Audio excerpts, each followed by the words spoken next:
And we're back with an all-new episode of Keep It. I'm Louis Fertel, still Louis Fertel. But we have a question to answer today, and that is whether we're changed for the better. Rheeqrheeq Chainey, have we? Babe, I definitely am changed for good. Oh, okay. I love musicals. I've been on this program enough that people know. And it's just like so amazing that the tiniest women in the world have the biggest voices, and you just have to sit there for 3 hours. But yeah, it's amazing. I love that we're doing it. I would describe them as morsels of women. The whispers, maybe, the fact that they are bearing hundreds of pounds of tulle down the runway every week for the last 2 months has been fabulous. I love them so much. Guy Branum, are you a Wicketeer or whatever they're called? The only thing I can say in response is Melicanama. Yeah. You two have seen the film. I have not seen the film. Yes. But to me, this is so purgative. We had so many 60s and 70s musicals that did not get that perfect iteration that we were looking for. Mm-hmm. We don't have the Julie Andrews, My Fair Lady. We don't have the Carol Channing, Hello, Dolly. But these were two talents that were consummate with the task. I'm delighted. My mom insists that she hates musicals, did not want to watch Wicked. And then last year at Christmas, we sat down to watch it. Yeah. And halfway through, when animals were politically scheming with each other, she was like, this is a good movie. Oh, well, also, I want to say about the Hello, Dolly we did get, Barbara Streisand's still not old enough for that role, which is tough. Yeah. Oh, seeing Patti LuPone, who is a complex person on We Watch all What are. Happens. We all are We is what all needs to be are. respected. And it's one of the things I look for in my artists. But her just being still mad that Barbara was not old enough for that role, I delight. Also, I mean, nobody holds a grudge, maybe physically. Like Patricia. Patti LuPone, in her craw. It was, what was it? She went on Hot Ones and it was say something nice about Evita or eat a hot one. Baby, she cleared the way. But it goes to the point of we are in an economy where Ariana Grande is not going to New York for an indefinite run of a stage musical. Right. And we got this. Cynthia Erivo respects where she came from, and I think will continue doing the work. But I like that. But Guy, are you sure? Recession indicators, the girls are going back to the Great White Way. Yeah. It's one by one, we're seeing men who really thought they would have HBO prestige shows at this point going to do Godot or Mark Strong and Oedipus right now.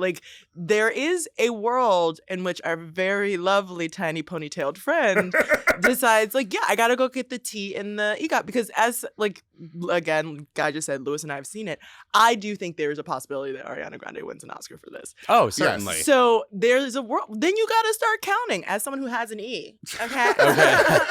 You gotta start making plots and plans. She comes right on my show and starts talking about the E she has that I don't have. Moving right along. Look, many of us at the table have E's. Okay? Yeah, yeah. Oh, that's right. You do too. Yeah, sorry. You produced that God. fucking show. Sorry, Louis. I got a G, but the wrong G. But right. I do think I have to say, getting your tea is a second marriage activity. Yes. Getting your tea is something you do. Lauren Bacall. Yes. Woman of the Year. Exactly. Yes. While you're married to Jason Robards, you do that, and then you do a limited series in your older years and pick up the final E. Like Whoopi before me, I will be producing the Thoroughly Modern Millie revival. Oh my God! To just copy somebody else's EGOT. I think that's a plan. The movie Copycat, but about EGOT. Yes, it's this plot works. I do think that the lead has to fall exactly at the right time, and then Sutton Foster's tether comes up and leads the show. Here's the scan. Yes. How many Broadway musicals come out in a year? 4, 7. Yeah. Just put chips on Yes, every that is square. True. That is How do people not just go and drop $100,000 on each musical? Because they have other things to do. We just happen to be the ones heterosexuality. who are... We are the ones who want to do that. We're the ones who are going to do it, and I will be doing it as soon as overall deals come back. By the way, though, speaking of the people in Wicked and the choices they're making, Cynthia Erivo in a very interesting place right now. She's about to be in the movie version of Prima Facie, the Jodie Comer play that she won a Tony for. Oh, lovely. And it's for some reason, Jodie Comer didn't want to do that. Or maybe Cynthia Erivo is just a bigger bankable star right now. Also, Cynthia didn't do Color Purple because she had spent so much time in it. So I understand Jodie wanting to step away and Cynthia looking at the role itself. But also Cynthia is a small, dark-skinned Black woman, she gonna have to diversify the portfolio. Okay. I mean, the issue of what is bankability and being somebody who has been behind some, who is the face of Wicked, how do you use it? But that very interesting question of when they're not just rolling out roles for you every minute, how do you build that brand? I will never forget in the HBO made-for-television movie introducing Dorothy Dandridge. Oh, yes. Halle Berry. Halle Berry, yes. When they roll out the "Do you want to be Tup Tim" in The King and I? Yeah. Like, how do we build a brand around, in some ways, denying that you are Black or whatever? But it's still today, like, you do have to be resourceful. You do have to, and also, like, I think that this is a really smart way of pushing people's imagination by saying, I can do what this blonde lady did, like, think about it. Yeah. No, it's interesting that it came to her, I guess. I just think of it as like a signature Jodie Comer role, right. you know?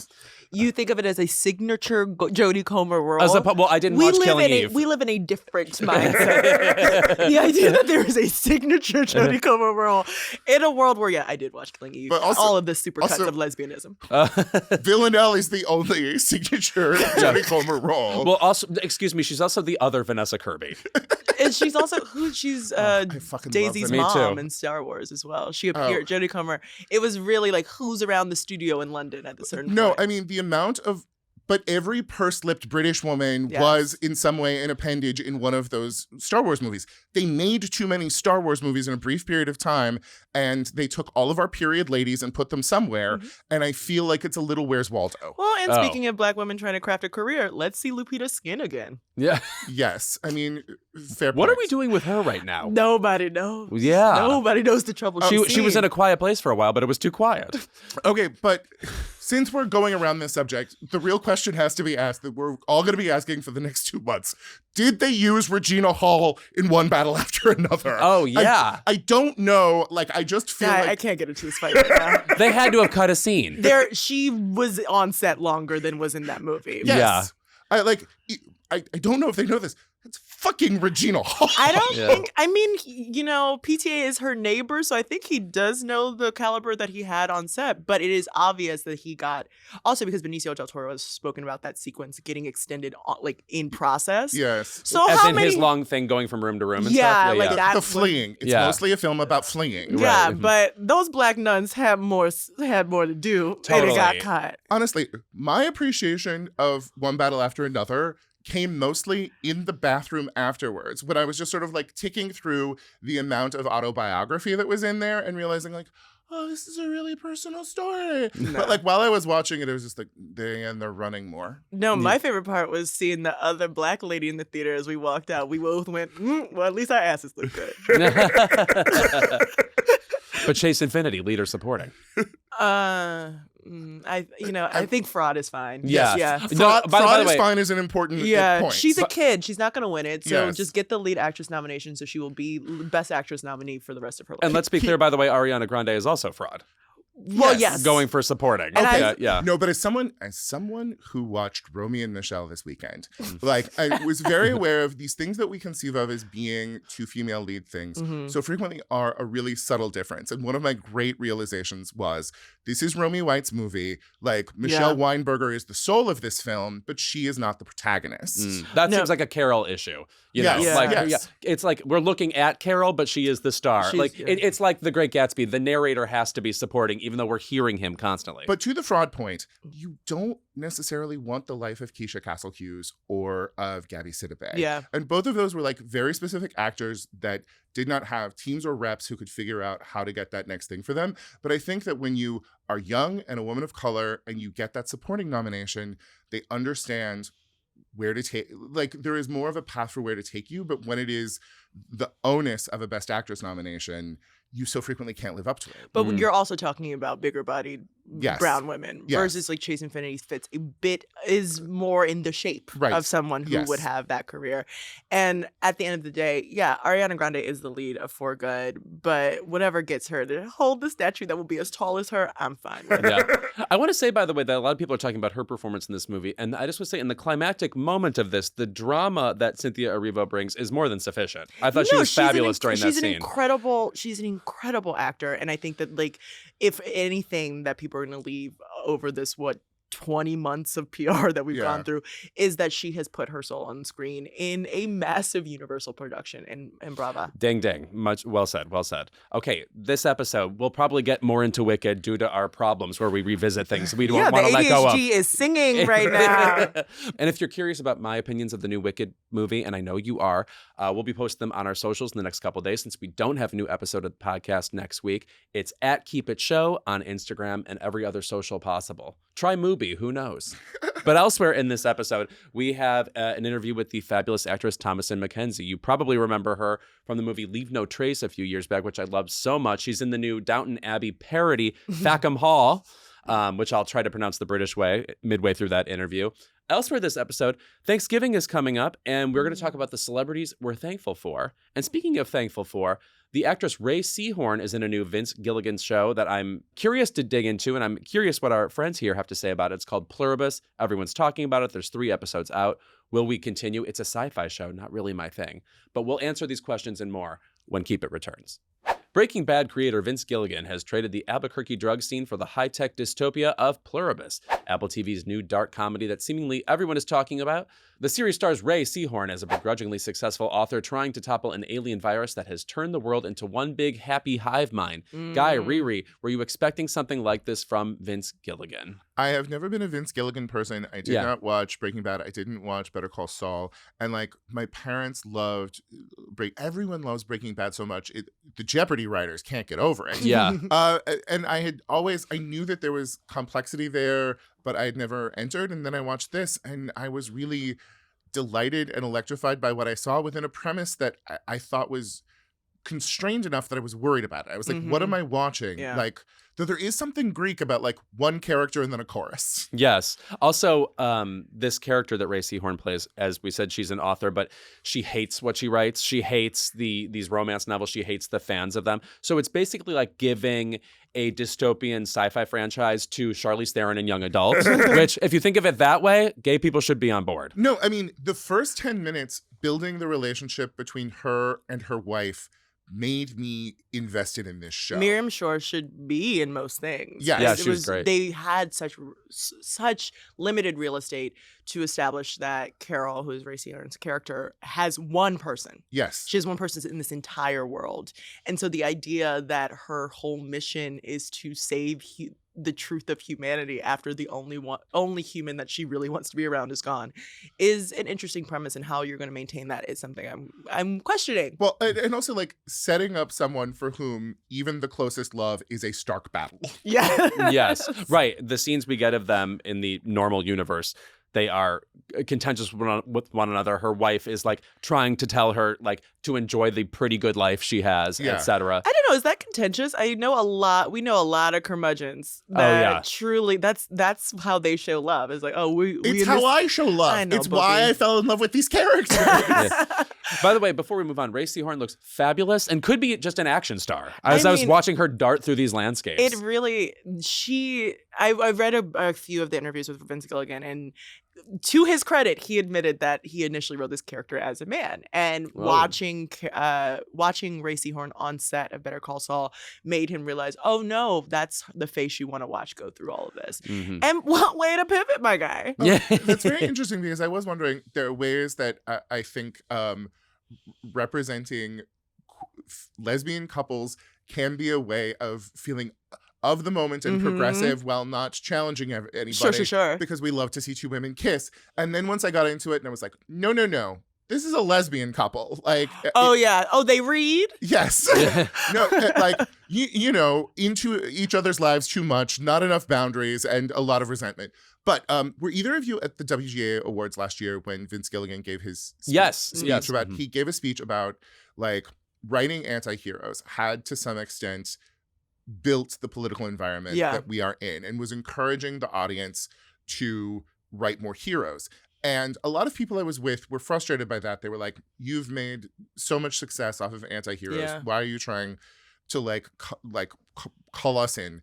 And then while watching this, I was like, can we call a person whose angry outbursts kill millions of people not an anti-hero? Yeah, right. No, part of the premise of this is only 13 people or so are immune from this hive mind thing that's taken over, where everybody, all these other people who are left on Earth, have all the collective information of each other. Yes. So they're all basically the same person in different bodies. And Ray Seahorn is one of the people who is left otherwise. So she's, after the first 3 episodes, which is what we have, she's figuring out still what she can do with her own life in this space, I think. And her negative emotions can, to some extent, hurt this hive mind sometimes. Yes, which if she gets made too me angry, roll my eyes. It is a little interesting. Really, that part did irk me, because the idea that she has to take accountability for the fact that everything that is true to her has been ripped away. But now, if you have a reaction to that, oh girl, the other people might die. Which is how I feel every day. It's like how I'm not supposed to respond to the fact that you put me in this corner, but you put me in the corner. I love this idea. I love this idea of individuality has costs. Individuality and liberty does end up making things messy.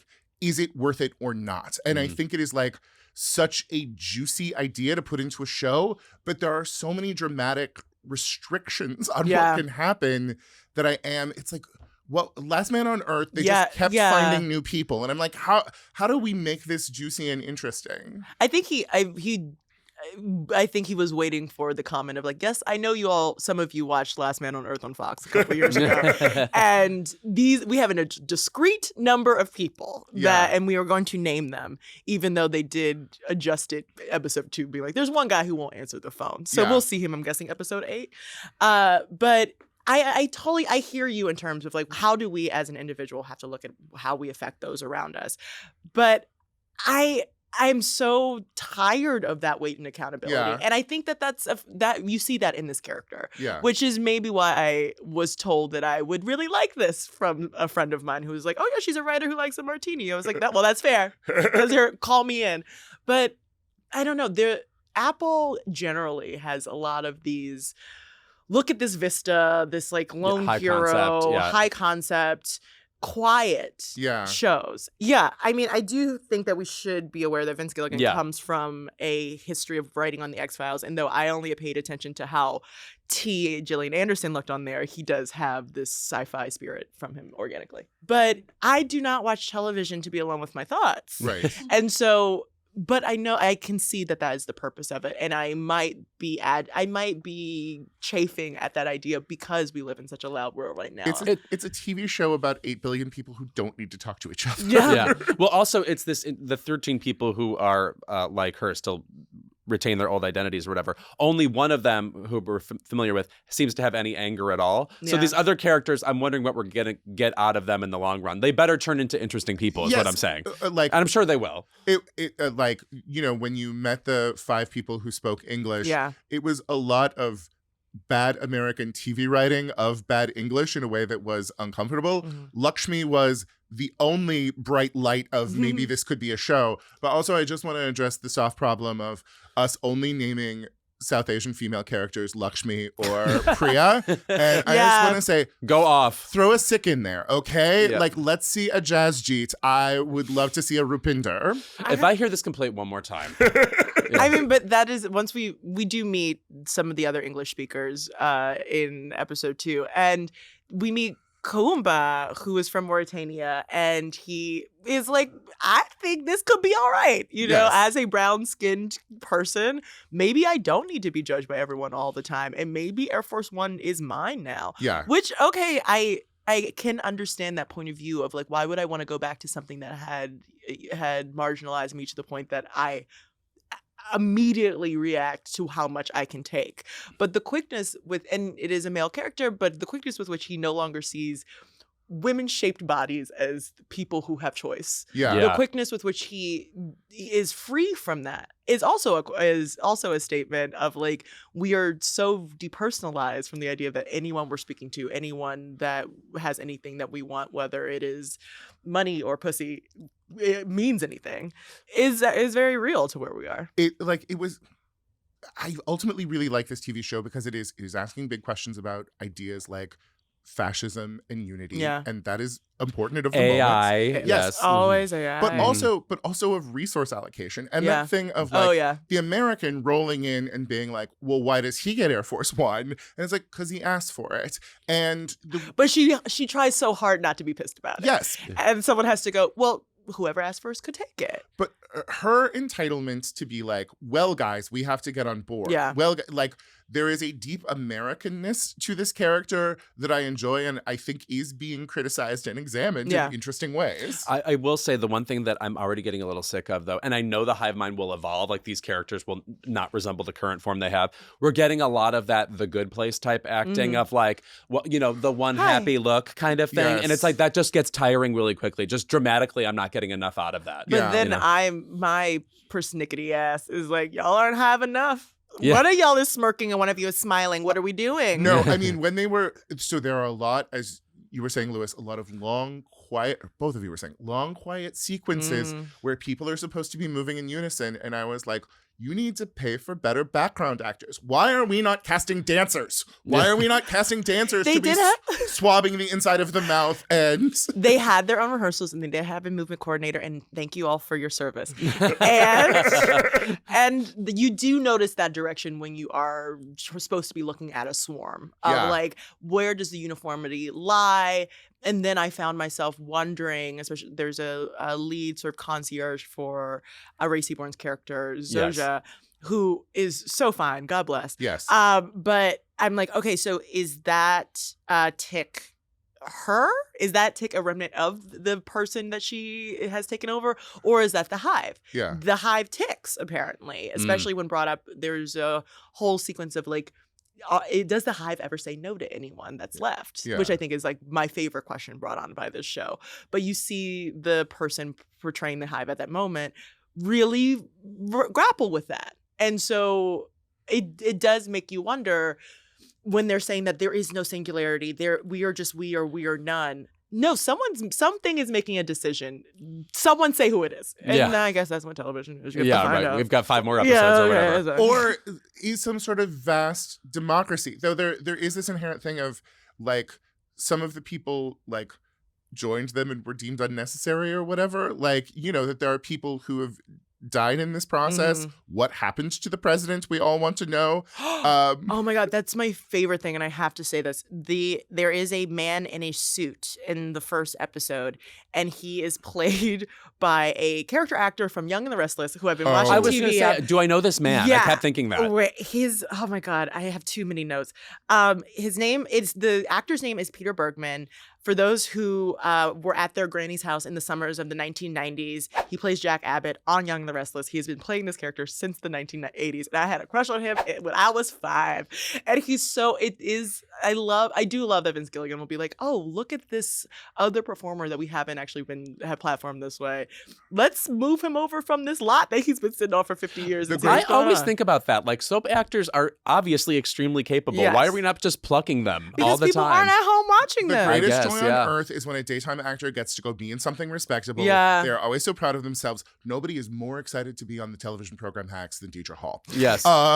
But also, when you see Julianne Moore on a daytime show, you realize, like, within the constraints of what they do, they are all doing their best work, and they have trained so hard that if you give them a second take, if you give them just some time to prep, they can fucking do what that man. He's so delightful. He hit the comedy so well. He hit the gravity so well. His face hits so well. I mean, his voice is so attuned to what that is, and it's like, oh, we have these troves of actors everywhere, but unless you met Bryan Cranston while doing Shakespeare in the 1970s, you may not be able to be given the opportunities that others people have. By the way, who would be playing this role in the 1980s guy? The correct answer is William Devane. Anyway, go ahead. So true. I just thought it was so interesting when she did meet the other survivors who spoke English that they were more invested in this system because they had loved ones who were part of it. And I thought that there was something so interesting about the way that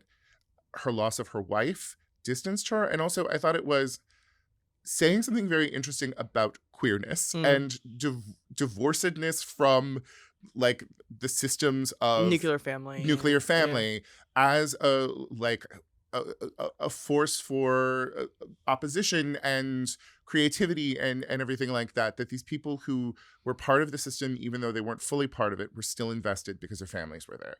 Well, if you have the visage of my child is still here, my man is still here, how much rope would you give the aliens that have killed 887 million people? Maybe a little bit, because you feel there is that tether. Whereas and you have this in the character of Carol, that you see she just is agitated by everything, but even so she refuses to come out in the 10 minutes at the beginning when she's almost happy. When she's doing a Q&A online, she refuses to say who she really modeled a character over.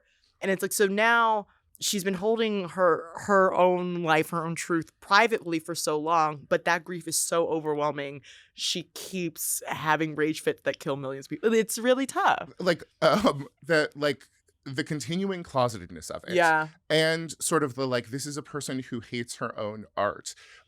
It made me think of, in A Room of One's Own, Virginia Woolf makes that argument that Jane Austen was a smaller talent, but who was not constantly having fits of rage, so her talent came out in a more pure form, where Charlotte Bronte was having these fits of rage and it was getting in the way of what she was doing. And I was just like, our Carol, she's having those same fits of rage.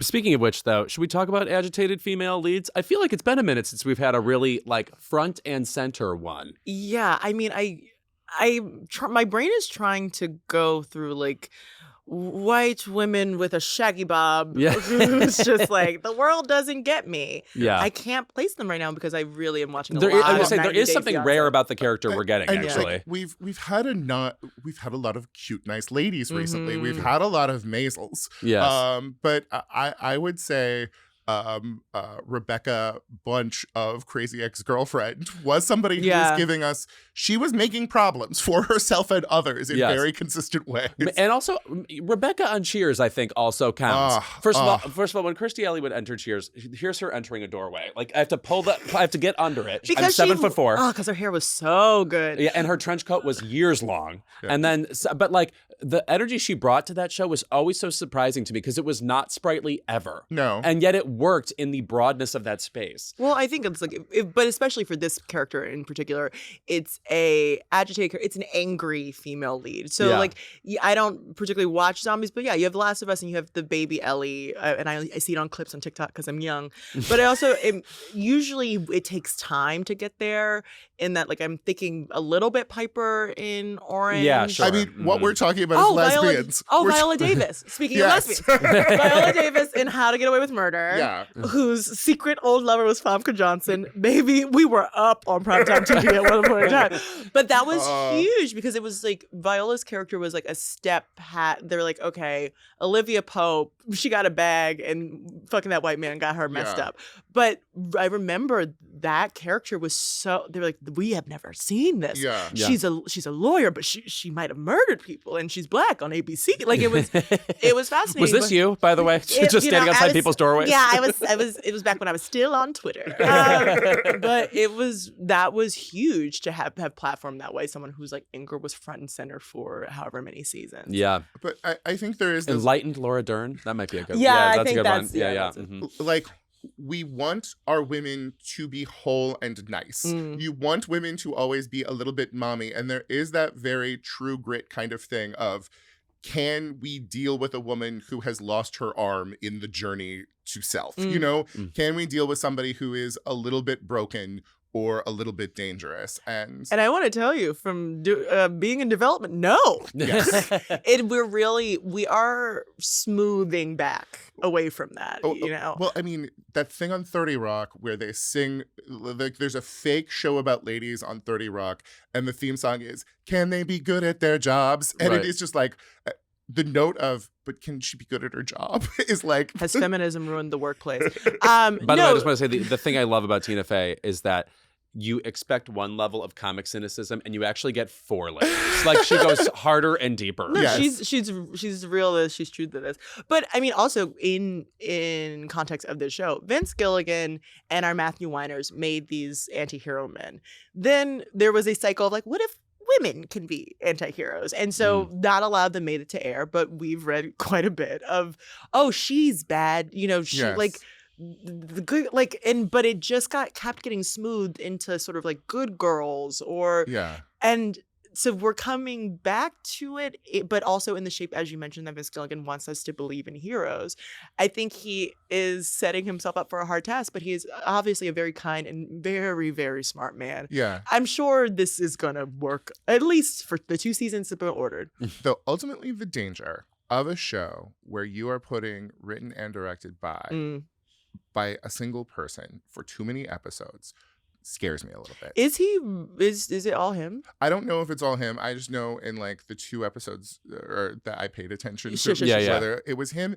And I think that there is this, let's call it a Mike Whitey danger. As people who have all been in writers' rooms and understand the power of a writer's room, I do worry about somebody like trying to great genius their way and, not having somebody there to say like, here's another idea, especially when we really only have a handful of characters who can be characters. Right. Well, I also just want to say, by the way, about Mike White, though, like I was hard in the last season of White Lotus. I just didn't think it paid off in many ways. Yes. That said, I'm now actually grateful for the bad season of White Lotus because at least came from like one cogent mind. Okay, It didn't feel like it was meetinged to death. Yes. You know what I mean? Yeah. It needed a few more meetings. I'm not saying I object to the meetings. It was nice to see an unfettered version of it. As someone who was very privileged and recently was in Maui, the idea that like he set this like motif of water on rocks, I was walking by, the water was just on the rocks. He didn't come up with anything. I think White Lotus would benefit so much from having there be a writer who is a woman of color who could say to him, hey, women of color are things other than nice. Like there are. I guess we are getting quite a bit of nice on that show. Yes. Yeah. I think, oh God, I can't have the argument I had so many times a couple years ago, but there is something, you seen the reaction to the reaction he got in season 2 where they were like, they ain't a brown person here. And he was like, well, I like Natasha. And he brought him back. But it is wrapped in like, I don't want to put any friction in this character. Right. The good thing I think that Vince Gilligan is doing in Pluribus is that like, everyone at that table except for Racy Horn is not white. Yes. And you're dealing with, delusion and passivity and hope and stealing planes. Yes. But there is a complexity there. He is building out these characters. But, I will say there wasn't a single black person when that alien signal arrived. And if there was, they would not be in this problem. If there had been a single black person in that trailer when the alien RNA signal arrived, nobody would have Googled it. And they would have been fine. We'll be right back with more Keep It. But before that, some quick housekeeping. The holidays are here. Trump's still letting us do those this year. Love her. Now is the perfect time to head to the Crooked store and snag gifts for your favorite activists and friends of the pod. We have everything from conversation-starting stocking stuffers to cozy sweatshirts you'll be wearing all winter. And remember, you can always get yourself a gift, regardless of what that guy Santa thinks. I think you've been a good little podcast listener this year, personally. The last day to purchase to ensure you get your order by Christmas is December 11th for domestic and December 7th for international shipping, so order soon. Head to crooked.com/store to shop. All right, when we're back, we're joined by Thomasin McKenzie. Keep It is brought to you by Factor. Fall always feels like a reset. Between back to school, busier routines, and shorter days, finding the time to cook can be tough. That's why I love Factor. Their chef-prepped, dietitian-approved meals make it easy to stay on track and enjoy something comforting and delicious no matter how hectic the season gets.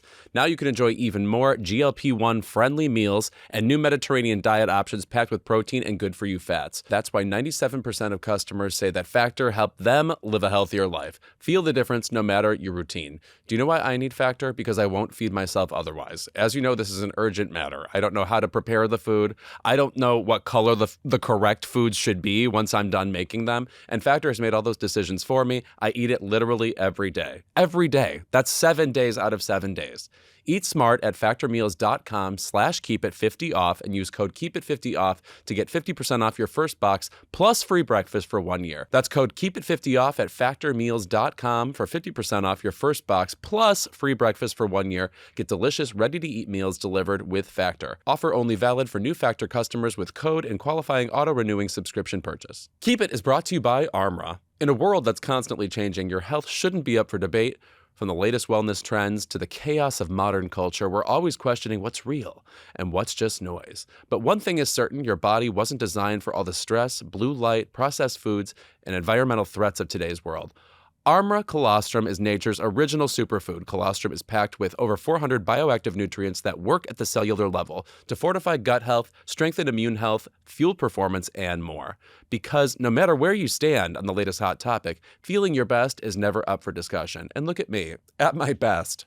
Armra colostrum is your secret to feeling strong, vibrant, and confident. We've worked out a special offer for our audience. Receive 30% off your first subscription order. Go to armra.com/keepit or enter keep it to get 30% off your first subscription order. Go to armra.com/keepit or enter keep it to get 30% off your first subscription order. Every time I think New Zealand is done sending over their best and brightest, they find some new, ingenious talent to ship our way. Today's guest is one of those national treasures. You know her from her landmark performances in Leave No Trace, which we will get into, Jojo Rabbit, Last Night in Soho, and more. Now she's starring in the period spoof Fackham Hall, maybe pronounced better, Fackham Hall, which hits theaters December 5th. Please welcome to Keep It, Thomasin McKenzie. Hello, thank you for having me. I have to say, this is such a shocking project for you to be a part of. If I look at the rest of your filmography and then this, I guess everything you do sort of is a hard right turn from the last thing you did. But are you surprised to be in this movie, this very, very broad spoof? Yeah, I think I like to keep people on their toes. For me, a real goal in my career has been to try and have as wide a range as possible, or to just be like very super varied, to not be kind of stuck in one genre or one kind of film. So I'm happy that you say that. What was it like embarking on this particular movie? Do you then watch a lot of Downton Abbey to prepare? And not just Downton Abbey, like it spoofs like British whodunits and things like that too. So what is the preparation process like for a movie like this? Did you watch Downton Abbey just as a fan beforehand? Yeah, I have been a long time Downton Abbey fan. I watched with my dad back when I would have been like 10. I mean, when was it coming out? Yeah, about that long ago now. 15 years ago, yeah. Back in the days where you had to we watched it on TV and you had to wait for each episode to be dropped. You couldn't just stream, you couldn't binge the whole thing. You had to have patience back in those days. And then did you watch other things besides Downton Abbey too, or was it just that? A lot of Downton Abbey. I watched Airplane, which is another a lot of the comedy in Fackham Hall was inspired by Airplane, as well as The Naked Gun. I watched Gosford Park. I think that was probably my favorite one. Just trying to watch all of the references that Jim, the director, gave me to get a good idea of the tone of what we were making. Who would you say was funniest to watch on set? Because all the characters in this are playing different extremes. Like some are pretty specific Downton Abbey parodies, but then other people are just, wild. I mean, just the things that occur in this movie are crazy. I really couldn't choose one person. I just think everybody was absolutely fantastic. And yeah, everyone was perfect for who they were playing. I really loved working with Tom Felton. Because he's just him as a person, he's so wonderful. And I just thought he did a fantastic job at bringing Archibald to life. He was, for me at least, he was so good, he almost made the character likable. And he's not playing a particularly likable person. No, correct. So I loved working with him. Catherine as well, Catherine Waterstone. I just did another film with her that I literally wrapped on Friday. And she said to me that this Fackham Hall is the first comedy she's ever done. And I just thought she did a fantastic job. She took to it so naturally. But yeah, everybody. What did you get from watching movies like Airplane and The Naked Gun? I mean, that does remind me, the whiz bang of those movies does carry over into this in terms of the broadness you get in this movie? I'd not had much experience, or I'd not seen much of this genre before, the spoof genre. I mean, I guess there are similarities to Monty Python, which I watched a little bit when I was a kid. But I'd not seen The Naked Gun, I'd not seen Airplane before preparing for Fackham Hall. I mean, I think what you get out of it is just absolute joy. It's such a relief to watch something that you don't have to be intellectual about. You don't have to, it's just the point of watching it is to have a good time and to escape from real life. Also, it almost certainly prepared you for the sheer volume of jokes in this movie, too. Because, I mean, I don't think we've had a movie since Airplane where it's just that, like, sandblasted with material that makes you laugh. No, I mean, there are 278 jokes in Fackham Hall. Oh, somebody actually counted this. Yeah, that was an official tally. Gave us that 278 jokes, which is insane. I don't think there's even that many scenes. So if you do the maths, that's like a lot of jokes per scene. You're also in The Testament of Anne Lee, which just came out, which is directed by Mona Fastvold, whom we know from The Brutalist, also co-written by Brady Corbet, who directed that movie. Talk about working with Amanda Seyfried on that movie, whom, like you, has wowed us in a number of contexts, and yet she has a whole new power in this one. Yeah, I love Amanda. I really, really love Amanda. She actually is a very comedic person. She is hilarious.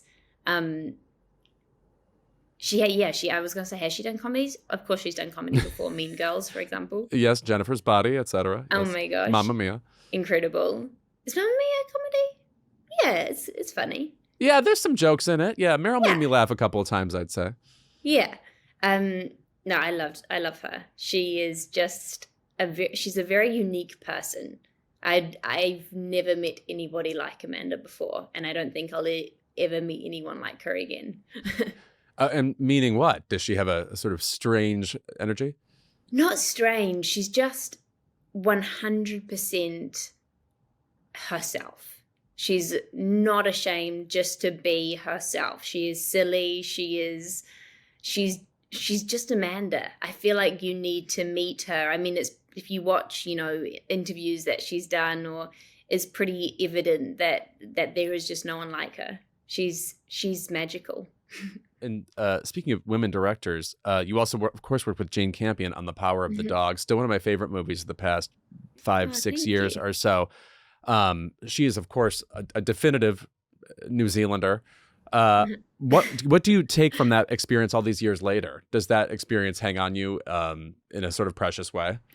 Yes. I think when I was filming The Power of the Dog, I was so amazed at the fact that I was even there, like working with Jane, that I was kind of on a cloud, like floating throughout the entire thing. And my memories from that time are very, like, it's all very kind of cloudy, I think, just because I was kind of in shock.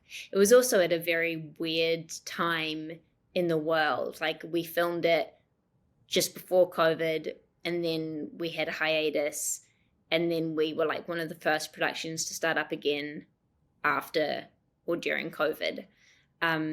So it was a strange time. What did I take from it? Gosh, I don't know. There's so much to learn from being on a Jane Campion set. Not no one thing.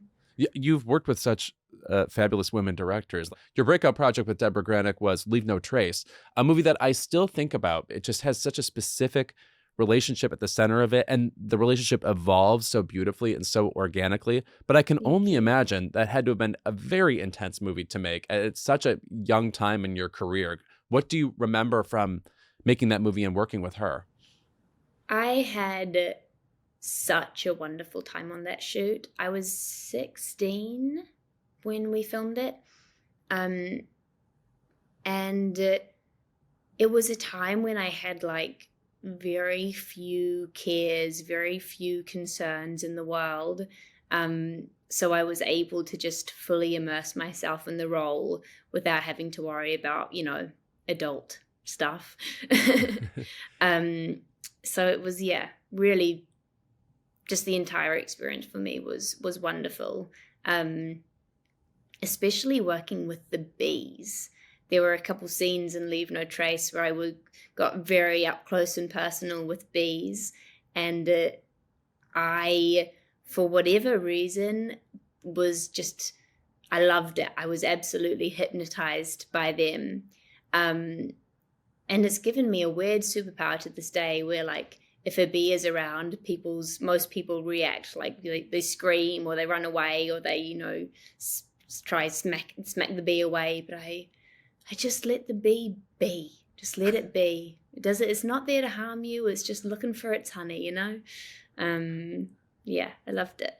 Wow. Well, I mean, even that takeaway, did you relate to that character in a certain way? At least in terms of how she initially sort of relates to her dad and sort of initially seems to be on the same path with him in terms of living a sort of natural existence.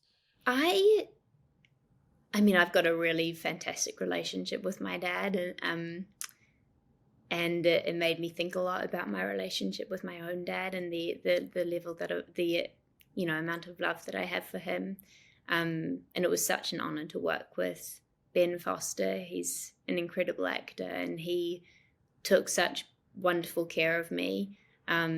His partner was pregnant at the time of filming, so he was preparing to be a first-time dad himself, and so I think that really informed his performance. I have always felt very connected to nature, coming from New Zealand. I mean, I grew up so close to nature, would go for like walks in the New Zealand native bush every single day, so that was filming in the forest was such a happy place for me. I think similarly to Tom, I have always felt a little bit out of the loop with like people my own age, with my peers, probably because I spent so much time away from school. I never was quite up to date with what was going on. And, we see Tom kind of like dealing with that when she's introduced to people her own age and trying to integrate into society, kind of feeling like just out of her depth. There were lots of ways that I related to her. Love of animals. It really was just a perfect role for me, and I was very lucky to have been given that opportunity. We were talking about how Fackham Hall is a right term in terms of how broad the comedy was, but it's important to note that you were in Jojo Rabbit, a movie that on the page I'm sure seemed insane to a certain degree. But Taika Waititi just has, since the moment he sort of emerged, has been such an interesting artist. And what was it like working with him on developing that project, and what it turned into? Is that what you expected to see on the silver screen? Do you know what? When I first watched Jojo Rabbit, I really freaked out. I don't know why, but I had a really negative reaction to it. Well, I do know why, because it's a very sensitive topic, and I was just terrified that, I was terrified of what people would think watching it, because it is so sensitive what the subject matter actually is, even though it's a comedy. So I was really quite scared. But Taika is just an absolute genius. So all I had to do really was trust in him. And he's such a fantastic director for kids, because he is just like a big kid himself, just constantly joking, and has such a young energy about him. I have been so insanely lucky to have worked with such incredible people in my career. So a lot of it I've just kind of like floated through. Kind of just amazed and confused that I get to do what I do. My last question for you is, do you have a favorite line from Fackham Hall that you still kind of say to yourself? Because there are some delicious line readings in this movie. I think, I mean, the script was fantastic. Like, there was no faults to it. It was perfect. A line that I do think a lot about, though, was actually improvised. The only moment I improvised in the film, where Eric, played brilliantly by Ben Radcliffe, is describing a dream to Rose, my character, in which he says, and my penis fell off. And Rose's reaction was, OMG, same. I've had that dream before. Which just, it makes me chuckle. Oh, such a good moment. Such a good moment. Thomasin, thank you so much for talking to me today. And also congrats on such a fabulous career. I really love the movies you do. Thank you. I really appreciate that. Thanks. It's been lovely talking to you. Keep It Is Dark next week, so we're spreading some Thanksgiving spirit early by sharing which celebrities we're most thankful for. And since my producers have a sniper trained on my head in case I even utter the words Mary Tyler Moore, I think it's best if Rheeqrheeq goes first. Yeah, I love this question because there's so many. I'm going to say women because women's stories matter that float in our brains. But who came to me immediately were Angela Bassett, Whitney Houston, Layla Rashawn, and Loretta Devine, the cast of Waiting to Exhale, as evidenced by my shirt on this audio medium. Fabulous shirt. Thank you. I have been doing a series this year with my best girlfriends. Love you guys, though. My best girlfriends of watching movies our moms didn't necessarily let us watch in the 90s. And so one by one, we're kind of going through the movies that we know of, have seen in I Love the 90s, but have not actually gotten through. And one of my best friends had not seen Waiting to Exhale. And one of my favorite moments this year, a moment I'm very thankful for, is watching my girl watch these girls on screen. Forrest Whitaker, the director of this film, God bless him, but this is a beautiful tale of friendship that is wonderfully brought on by these four women who are titans. And, Angela Bassett gets not enough flowers, but she gets her flowers. Whitney left us. Layla Rashawn is so lovely, but Loretta Devine is an icon, and we need to talk about that more. She has enriched media and television and film, all of the lives of the people sitting here, and I am very thankful for those women. One of those connective tissue performers who so frequently can be a tiny part in something or a huge part in something, but is bringing such richness and life and love, like... Yes, Angela Bassett gets Titanic Betty Davis walking away from a flaming car moments, but real acting, that is turning unloading things from a moving van into romance. Yeah. Also, I just want to say, Loretta Devine was the lead in like a horror movie a couple years ago where she like kept somebody in an attic. I want a little bit more of that from her. Yeah, I think Loretta Devine did a interview recently where she was talking about when she won her Emmy for being on Grey's Anatomy, playing Mrs. Weber, and really thinking, okay, I'm back. But, she's a Black woman of an age. It is not necessarily going to be that easy. But the miraculous nature of her talent is that people keep finding it. We just mentioned this about Peter Bergen, talking about Pluribus. But, there are these actors that you light up because they're going to just make you feel something or make you laugh your tits off. And she's one of them. Working on Hacks with Rose Abdo is just so magical because... you start to see all of the things that Rose Abdo has done, and tiny parts, bigger parts, and also somebody who, as a Latina and person of Levantine origin, doesn't people don't know where to cast her, but also they can cast her anywhere. And everything from Gilmore Girls. This wasn't my person, but this is just turning into me saying, okay, I love saying Rose. Sure. But my person is, I'm going to say Adele.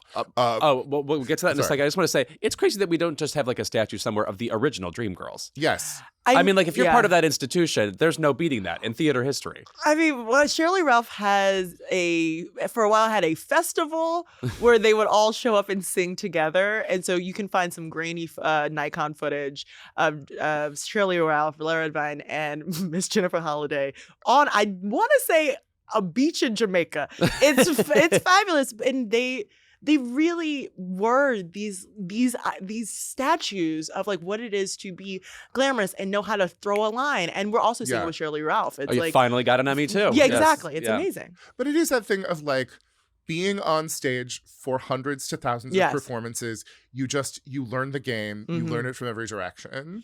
So you need to explain Adele to us now. Oh. Have you ever heard of her? Okay. Let me pull up the tapes. As someone who spent way too much money to be front row in Vegas. Okay, the thing that makes me saddest on this planet is that Adele will never be hard up enough for money that she has to host a game show. Because Adele could host a game show. The amount, like, you have somebody who has a big, beautiful, singular talent, but then has the personality, like the video of her seeing Celine Dion in the audience and starting crying and just understanding that like the realness is right there, like on the surface. Like, while I am saying Adele generally, I have to say specifically it's Adele and Alan Carr telling stories about when she was staying at his house and went through a breakup and all of the shame eating that she did. I do think at this time of transition, medical and cultural, around fatness and who is fat and how you live through fatness, that Adele managing to lose the weight but still be a fat girl in every other cultural way is something that is like important and beautiful and needs to continue. I am sorry to say that one thing I cherish about Adele is that she just openly says that Housewives is not for her. I'm sorry, in a way, it's brave. I'm sorry. I've never heard anyone just like say like, I don't really like that popular television. And like the fact that she's sort of just like, well, it's true. And in that British way. It's not for me, babes. Well, but it's also, great. who are you getting a sincere opinion from on most talk shows? And again, Yeah. I think... Yeah, the Terry Gar era is over. Yes. Well, I mean... Look, there is beautiful work being done on Kimmel and Colbert, but also Graham Norton is holding it down. I want to be on Graham. Right. Like, my level of acclaim is to get a 4th seat on Graham Norton. It's all I want to do. But that person gets to lean and then say the joke. But I was like, well, did you know? The hardest part is that it's always a like slightly cute, straight British stand-up comic who Graham a little bit wants to fuck. No, here's the thing. Here's how it's gonna go. I'm at the SAG after party. Right? Okay, I'm there. It's vivid. Okay, you're right. We're there. Sure. I'm doing a twirl, right? Adele's song comes on. I'm like, oh my god, crazy! I do know all the riffs. I'm on the dance floor, and Grandma was like, oh, who's that? I'm like, oh, she's Rheeqrheeq. She has 2 silent Qs. You should meet her. Cut to 18 months later, I am on the couch. It's going to happen. I believe in myself. I feel like usually you shouldn't say it out loud on a podcast. But who knows? That's manifesting. In a world where Alan Carr, I think, is about to get another show because of Traitors, say exactly what you want out loud and get it. I think I love your pick, not just because I love Adele so much, but there is something about like this woman who has maintained her charismatic truth through being persecuted for her body and for her choices and for like being a perfectionist. She is still so funny. She sounds so good. And she told me I was beautiful when I went to see the show. So it's really good. She's pretty rad. Yeah, she's okay. All right, Lewis. My person is I thought long and hard about this. I realized there's just nothing I even dislike about this person, and I love what she brings in every conceivable way. Kirsten Dunst. Kiki. First of all, let's start at the top. Still hard glamour. Yeah. The way she comes on and it's a Veronica Lake swoop. Yes. Every time, let's do that. I feel like all of the roles she picks have some degree of risk to them. I was just thinking about her even in the movie Hidden Figures, where she plays first thought. Yes. She plays a villain who is gross. Yeah. Like really like in these women's faces and like plays the performance in a risky way that other people would not play. Down white people who play racist in films. Yeah. I will be back to make a list. Yeah. But Kiki Dunst did it amazingly. The thing is if she'd been doing anything to preserve herself, if she'd been doing anything to be like, oh, but I a little bit get it, it would not have been servicing. Like, she understood, this is not my movie. Yeah. I'm going to kill this by being a prudish bitch. And it's so good. Yeah, and also, like, she gets to be scary in a way, too. Yes. It's calm. It's not Sarah Paulson in 12 Years a Slave. Yeah. It is, this is a woman you are going to run into at the DMV. Yeah. Yeah, right. And that person can just completely ruin your life And they're rip a your rights wall. away. Yeah. And there's nothing you can really do about it. She's fabulous. And also, just her interest in the arts, the way that she was asked, like, "Oh, have you seen the Oscar-nominated movies this year?" And she said, "I'm in the Academy. I've seen everything." It's my job. It's my job. Like, no nonsense. Like, of course. And I also just feel like the career she has and where she is with her like lovely husband Jesse Plemons is so hard fought. Like, we treated her like garbage in the 2000s. You know what I mean? Like, we treated her like with Kiki Drunkst and like that whole universe of like gossipiness about her. She's somebody who could have easily just turned her back on the industry and seems to be more avid about it than ever, and more avid about making awesome choices and working with women. But I want her to come back to comedy. Come back to comedy. Yeah. Like, Bachelorette, she was hilarious. exactly. And Lord knows I watch Fargo, but like, no, I want you to come and ruin someone's life in a joke dense monologue. Like, Yes. let's do it. There's nothing better than when somebody's best work goes largely ignored. I think there is something so just about the fact that Tar didn't win anybody any Oscars. Yeah. But Marie Antoinette, that we as a culture were just like, ugh, that movie. And then I showed it to my niece, and who was just torn apart by it. And we didn't understand Sofia Coppola, and we didn't understand that we were going to be taking like a 2-centimeter journey inside of Versailles. Yeah. But like nobody else could have pulled that off. Nobody else could have pulled you in and pushed you away in all of the ways that were necessary. But also, to Rheeqrheeq's point, she needs to come back to comedy. She has to go back to comedy. Like, yes, Mama, I love when you're subtle. Yes, be on that farm with that man and Benedict Cumberbatch. And I would like you to be leading a comedy about a woman who is going through a divorce and decides to move to Costa Rica. I just want to see it. But also, like, to your points earlier about development, who or how are we going to have a comedy that is centered on a woman between 35 and 55 be made today? Like, baby, I saw a clip this morning of Melissa McCarthy honoring Rose Byrne. We are 15 years after Bridesmaids at this point. And after, we've had moments of trying to regurgitate that formula. But do we just have to wait for Kiki to get book club old? I don't know. But also just call a movie bad something. Yeah. But also the point of like, woman has divorced and has to go find herself again is like the most proven trope. Like, like Under the Tuscan Sun really changed some things for some people. And let's bring it back. I know. It's totally right. And it's this fight that my friends and I have all the time. Like, I thought about writing something that stars a man, and I was like, I have to go back to who I am. I can't do that. But back to your little movie club. Now, is something new going to be part of that, or is something new late enough that you experienced it? Did it. We've been doing it like every couple of months, and the one we did this Sunday after going to Woon in Pasadena, which was delicious, we watched Heartburn. And so it's a little slow for me. But yeah, my other three women are Meryl Streep, Stockard Channing, and Catherine O'Hara. Yes. Seeing them in some feathered mullets, just doing it. It is a little slow, and Mike left the camera loose, but they are so amazing. No, first of all, you do need to read Heartburn. Like, Heartburn is the book that made me understand a fundamental way that I think differently from women because I'm a man. It is a book. It is a book about I am so experiencing the consequences of my potential actions that I cannot make the choice that I need to, and then finally coming to the point of making the choice, and like particularly going through. We're in this room, so the pie will land on this floor and not on the carpet, and I wouldn't have done it on the carpet. And I think that Mike Nichols and Nora Ephron did not understand each other fully at that point in time, and he was trying to service that. He was trying to keep talking in the front of the camera and hide and mask what was going on. But I think it was relationships that went out and flowered in so many directions with Nora's films, with Meryl's films, and with Mike's films. But also, can I just... Nora Ephron, yes. Yes. Do you realize that My Blue Heaven? Do you remember My Blue Heaven? It is Nick Pileggi, and her husband then wrote Goodfellas based off the same content. It's just her making fun of Goodfellas. Yeah. It's just her making fun of Goodfellas. Right. Yeah, and they were together for decades. Yes. It's the best. No, why Stockard Channing specifically? Stockard Channing playing the best friend, and there's this refrain she keeps saying of like, "Are you being good?" Which is, are you keeping your mind away from the fact that your husband is probably still fucking Thelma who's tall? And it's her delivery of it is so resonant as a woman with friends who sometimes date men that do not deserve them. Yeah. Where it's just like, are you taking care of yourself enough? If you want us to blow him up, we will. If you want us to run up on Thelma, we will. But day to day, it has to be, and in theory, how are we doing?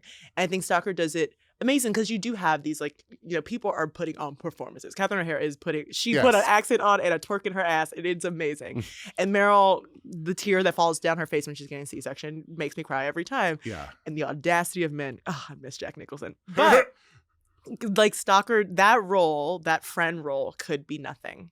It often is. But I've loved her since I was a kid. I want to say also that Catherine O'Hara, of course, I'm thankful for her. And especially since this year with the studio, she really fucking impressed me on that show. That is an awesome performance. And like, there are a couple characters in that show where it's like, I can tell they're supposed to be based on somebody real, but it's not scanning for me. With her, I'm like, I know everything about this woman. I know exactly that studio head and exactly how exasperated she is at all times. And in theory, if it is exactly who we all think it's based off of, she's like, I'm going to wear the wig, but I'm going to make it someone else. Yeah. And I think it's pretty cool. Can I say something shocking but magical? Yeah. I was at the original table read for the studio, and the role that Catherine O'Hara is in now and is beautiful and great in was read by Lorraine Newman.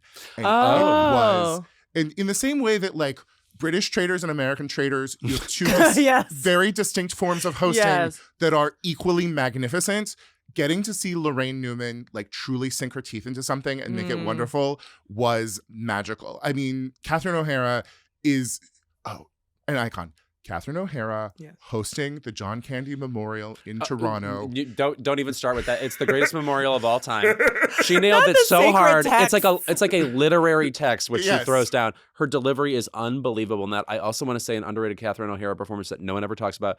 She plays the mom in Orange County, and she plays she's like a pill-ridden, like, Orange County mom. And at one point, she just, in the middle of an argument with her son, she goes, I have to take a nap. And she goes to her bed full of huge pillows and takes all of the pillows off one by one so she can take a nap. And speaking of the details of womanhood, it's like, you're storming off, but all of these ornamental pillows cannot be laid on unless I put my bonnet on. And it's like, let's build that world out. It's amazing. Who is your next person, Guy? I've just been loving what you guys were throwing at me. It's not original. I'm not saying anything we haven't heard. I just said Mary Louise Streep, babe. 1,000 times. When Cher fucking thanks Mary Louise Streep. Oh, yes. But then she lies and said she was in my first movie. And it's like, Cher, I know you were in the movie Chastity in the 60s. And come back to the Five and Dime Jimmy Dean before that. Which is a good but weird movie. Yes. I'm going to say Lisa Kudrow. Oh, great. I mean, it just... When is the comeback coming back? I don't know. Soon? And I'm worried, but I have so much It's going to be fine. I have so much trust in her. Like, just those real improv chops. The fact that there is intellect and wildness, like that she is working from the heart and the head at all times, in all ways. I got to show Romy and Michelle to, like, a 28-year-old this weekend, and just seeing in their eyes, like, the pure joy of that deeply queer movie is magnificent, and we need to preserve her at all costs. Lisa is also an amazing interviewee. She's just right, like, when she does, like, Vulture Fest but look up any clip of her. She's an amazing interviewee. Look up any clip of her, it will be great. But you look up a clip of her and Conan, and suddenly you are going 3 levels deeper. Suddenly you have her, like, completely open and completely, like, vulnerable. Getting to watch those interviews where an interviewee knows that they can be perfectly vulnerable and are in great hands is magnificent. Yes. You guys didn't detect my long game. You guys said Kirsten Dunst should be in more comedies, and yet you didn't detect the second person I was going to say, Gabrielle Union, who I think is, the greatest interviewee we have. Every time she pops off with a quote, I remember the quote. She's so opinionated and in your face and correct. I like somebody who comes correct with the opinion. I have a very emotional attachment to Gabrielle Union because that black girl in that Clover's uniform really, like, set a stage. I learned that cheer in middle school. Like, Gab, she is so charming, and she's one of those people who obviously is media trained, but also won't let that take away any of her vulnerability. Yes, no, it's 100% her personhood every time she presents it. And she's just so effervescent when you see her, and it's not just the skincare routine. It's just like something from inside. But she also, I think, is, like, another person who has looked at, okay, I don't necessarily have someone's career path to follow exactly. Yeah. So how am I going to give you red carpet and performance and brand and all these things? It's a very contemporary celebrity from an old age who started in a different era of this. With her slay parenting, too. She has essentially 10 lines in 10 Things I Hate About You. Like, if you go back and look at the actual real estate that she has, it's just not there. But she feels like a quarter of that movie that is overstacked because, like, she knows her worth. She goes into every scene being and knowing her worth. And there is that way. And we don't talk about it enough, but, like, you know, there came the time when to star on a show, she had to be on a BET show that wasn't going to have the resources that a network or a cable show was going to have. It got into a situation where they were, like, basically fudging the books to not give her the raises that she deserved. Being Mary Jane. I'm sorry. But it is one of those things that we don't talk about and don't acknowledge, that we do have, like, alternative entertainment systems that aren't as respected and aren't as remunerative, and that some people have to go into to survive, to make a life in art. And the fact that she has done that but not been scared to push back and make demands and assert who she is and, like, what she needs is something I really, really respect. And it is just that thing that, like, you're not just doing this work for yourself, you're doing this work for everyone who comes after you, to say, like, I do not deserve less respect just because I am a Black woman. And let's say that. And oops, she's hilarious. Yeah. You know what I mean? Just unbelievable.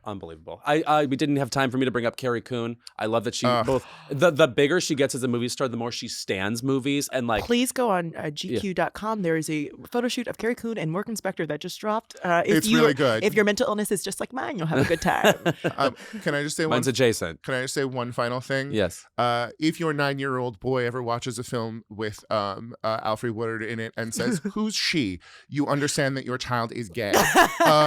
Like, it is very hard to watch The Gun in Betty Lou's Handbag right now, but if you would like to see Alfre Woodard at her absolute best, you find The Gun in Betty Lou's Handbag. But by the way, if you don't have any, like, Molly on you and you want that kind of high, go and look at Alfre Woodard's Emmy nominations. 18 different flavors. Yeah. You'll be high as a kite. Trust me, it's unbelievable. Okay. Thank you for those. And thank you to the celebrities we've mentioned. We'll be back with our favorite segment of the episode. It's Keep It. Keep It is brought to you by Helix. Well, winter is upon us, and that means I have to prepare this house. It begins with the wreath and then moves on through nothing. I don't like to celebrate anything. I go to other people's houses and they make me feel welcome, and I bring my little jokes, and they've decorated their houses. And if you're one of those people, you may want to revitalize your winter with a Helix mattress. I'll be staying cozy with my Helix mattress. Helix is the most awarded mattress brand, tested and reviewed by experts like Forbes and Wired. Helix offers a variety of mattresses designed to fit your sleep needs. How will you know which Helix mattress works best for you and your body? Well, you take the Helix Sleep Quiz. The Helix Sleep Quiz matches you with the perfect mattress based on your personal preferences, making it easy to find a mattress that fits your sleep needs. Helix delivers your mattress right to your door with free shipping in the U.S. Rest easy with seamless returns and exchanges. The Happy with Helix guarantee offers a risk-free, customer-first experience designed to ensure you're completely satisfied with your new mattress. They even offer a 120-night sleep trial and limited lifetime warranty. Go to helixsleep.com/keepit for 27% off site-wide exclusive for listeners of Keep It. That's helixsleep.com/keepit for 27% off site-wide exclusive for listeners of Keep It. Make sure you enter our show name into the post-purchase survey so they know we sent you. helixsleep.com/keepit. Keep It is brought to you by Koyuchi. I'm so excited to tell you about our sponsor, Koyuchi. Koyuchi is in a league of its own when it comes to bedding, bath, and home products, and their organic sateen and flannel sheet sets are the key to more comfortable, healthier sleep year-round. As you know, I am obsessed with this brand. I wrap it around me like a Cruella de Vil-like fur. Sorry, I should make it a more attractive Tallulah Bankhead. Sorry, somebody not evil. Sorry. All Koyuchi sheets are made of natural fibers and certified to be free of toxins and harmful chemicals that can seep into your skin. And they're so soft and gentle on your skin, too. You can sleep well and safely with Koyuchi. Whether it's bedding or bath towels, table linens, crib sheets, or spa robes, all of Koyuchi products are of the absolute highest quality, made with natural fibers, low-impact dyes, and certified fair trade. Koyuchi looks great, feels amazing, and is good for your health and the planet. If you want healthy, handcrafted luxury bedding that lasts a lifetime, you need Koyuchi. Get 20% off your first order when you visit koyuchi.com/keepit. That's koyuchi.com/keepit to get 20% off. koyuchi.com/keepit. And it's time for our favorite segment of the episode. It's Keep It. Guy, we'll start over there. What's happening? Hey, your seasonal jokes about cranberries, you can keep it. You're like, oh, cranberries, they just come out of a tube. Oh, cranberries, this is the only time that we eat them. That's your restrained approach to life, okay? You're the one who is keeping the blinders on your eyes. These things are a great source of acidity. I'm not even going to talk about health benefits. I'm just going to say it's a delicious berry. They are always available. They are very bouncy. When you get a bunch of them, you could bounce them all over the place. But it's like, I made a hell of a salad dressing the other day, and instead of vinegar or lemon juice, I just used cranberries. Acid. Like, yes, it's acid, baby. Like, it's a good, tart, strong flavor. If you think they're too strong, mix them with something else. Learn to fucking cook. Like, they are a great and exciting ingredient. And if your Thanksgiving table is limited and boring, that is your fault. And I would also like to say at this point in time that the Thanksgiving table is one of the rare places where the most racist white people in America and Black America can agree. Like, that pie should be sweet potato. Yeah. Your stuffing is boring and should have cornbread in it. And we need to take these moments and embrace them. So stop shitting on your Thanksgiving table and show some goddamn respect for cranberries. Well, first of all, I just want to say that you really captured my voice when you said cranberries. That sounded just like me. I was right there, right in it. Second of all, you think Dolores O'Riordan named her band Cranberries because they suck? No, they're full of tart power. I do feel like my keep it almost was the fact that we are really disrespectful to our best food holiday, which is Thanksgiving. Yes. True. And I understand why we don't celebrate Thanksgiving, but I do. Babe, brine that turkey, like preheat that oven. You are embarrassing your mother by showing these plates. Just because your family can't cook doesn't mean that we can't like the things that we like. Yes. Like, do some work and understand. Do the work. It is autumn. Some of the food's gonna be brown. Right. No, that's my favorite thing about Thanksgiving is we just agree on a mid-century modern food look. It's the corduroy of plates. Yes. Yeah, there's a ribbed quality to all the food. Yeah. Rheeqrheeq, what is your keep it this week? My keep it is to the male characters of the new Peacock show, All Her Fault. Not to be mixed up with All's Fair, which is not the same show, though All Her Fault is shot in Australia but pretending to be Chicago, and that's the one that's more logical to me. Other than Michael Pena, who is playing decency to the highest degree, the show should have been called Why Men. Not since Martin Short's performance as a creep in the first season of Morning Show have I thought, damn, men aren't this horrible and stupid, but you know what? They are. Making up the cast, we have Jake Lacey, we have Dakota Fanning's husband who keeps swiping and is on Quizzix the whole time, and finally gorgeous Jay Ellis, who even he is just a true dumbass. I never want to say like men's stories rights, but they really do all of these men dirty because not a one of them makes a lick of sense. I do thank you, Sarah Snook, for coming back to America to do press. Thank you for wearing a peplum suit in the final episode because we need it. But watch the show. There it talks about invisible labor, and especially watch it during the holidays while the men in your life are in the room so that they can see you look at them about the fact that they haven't done shit today. But let's bring back having punchable faces on screen and having them punched. Yeah. It was just a missed opportunity. Well, Jake Lacey is sort of that.com. And I say that appreciatively. No, I think I have only heard lovely things, but it is, I was reading an interview with Jake Lacey and they were talking about he's played all these good guys and he's played these boyfriends in High Fidelity and girls. I was like, oh no, every time he ended up horrible. Yeah. The movie Carol, where he's like, stop loving Carol. It's just just because he has a flared bang up there doesn't mean he was not nice to Hannah. And he was a little presumptuous with Zoe's character. He's spoken about I don't know why people keep casting me like this. I think I'm a nice man. Nah, babe, wear that wig in good health and get punched in the face. Yeah. I haven't seen it yet. I'm a little salty with her because I hated Picture of Dorian Gray so much. Did you see it? Yes. I just thought it was way more entertaining to read than watch her stand behind a screen where we can't see her. I think that I appreciated the swing, and I can just watch her face do anything for an extended period of time. Well, she's also one of these accent zombies where it's just like she can do anything. It's like fully pluribus. Like it makes no sense. She just she's downloaded the other accents, but Sarah Snook it's amazing to see someone who can cut your entire self-worth with like a retraction of her pupils. Yeah. I think she's just so wonderful. But I downloaded those episodes for a plane and I kept laughing out loud. And my family were like, why are you cackling? I was like, because they so stupid. I just want to say, Broadway is for swings. Tonys are not for swings. Yes, right. That's fair. That's totally true.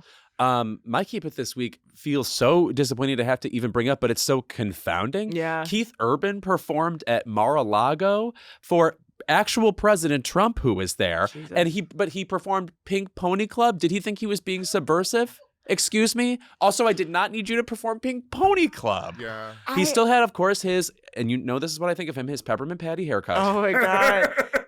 Oh my God. He's looking for his Marcy, and girl, she was not at Mar-a-Lago, or I hope she wasn't. Tabitha takeover ass haircut is so 2007. crazy. Yes, for you young listeners, that was really good. John and Kate plus all that. Yeah. I mean, look, I am so excited for Nicole off the leash. Nicole Kidman is going to be doing some of the most outrageous intimacy coordinators running for the hills ass performances in the years to come. But Keith Urban, like, you Australian country singing ass gold toilet shitting apparently now. Like, this pivot is so unnecessary. Like, you're obviously getting a check from your ex-wife. You're doing it for fun. That just also, you're a foreigner. You don't you could stay out of this whole situation and be perfectly fine. No, it's an opt-in. You opted into the email at this point, and that shows that he lacks the taste. But I will say this: I do feel like we never really actually understand a celebrity's finances. I do want to say that. That said, it's like this is a kind of grace I generally extend somebody who is, for example, lost on the Pride circuit. Yes, like Taylor Dayne. Oh, you ended up at Mar-a-Lago, guys. Let Taylor Dayne go to Mar-a-Lago. Sorry, she needs to work after Labor Day. Yes, but right. I'm not trusting the check I'm getting from Mar-a-Lago is going to clear. Yeah, like that's the thing. Absolutely. You are taking a risk on some Bitcoin. Yeah. Absolutely not. Yes. Also, it does feel a little bit like he wanted the press cycle. Yeah. And I know whose side of this I'm on. Right. I understand that I am biased.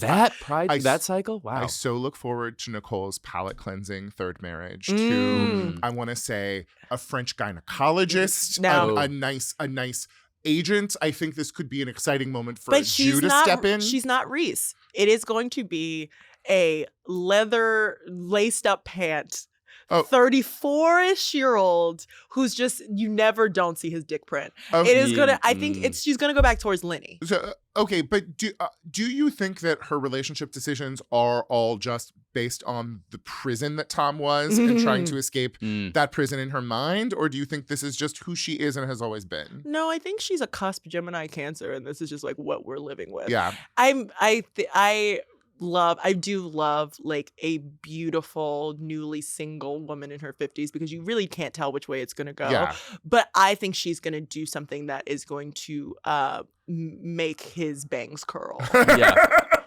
I do think that Keith Urban was a reaction to Tom Cruise, though, because Tom Cruise was a prison, and then Keith Urban's whole thing is going, cool. But she was with Lenny Kravitz for years. Like that was the thing. Yeah. During the second season of Big Little Lies press tour, Zoe being like, "Oh yeah, she was like engaged to my dad," and Nick was like, "Nick, like I know her." Nicole Kidman was like, "Yeah, I think she forgot you guys didn't know that I was engaged to him." So she'll move to someone's horse farm. She'll come back. She'll go to Nashville. She'll move to Stockholm. I don't know.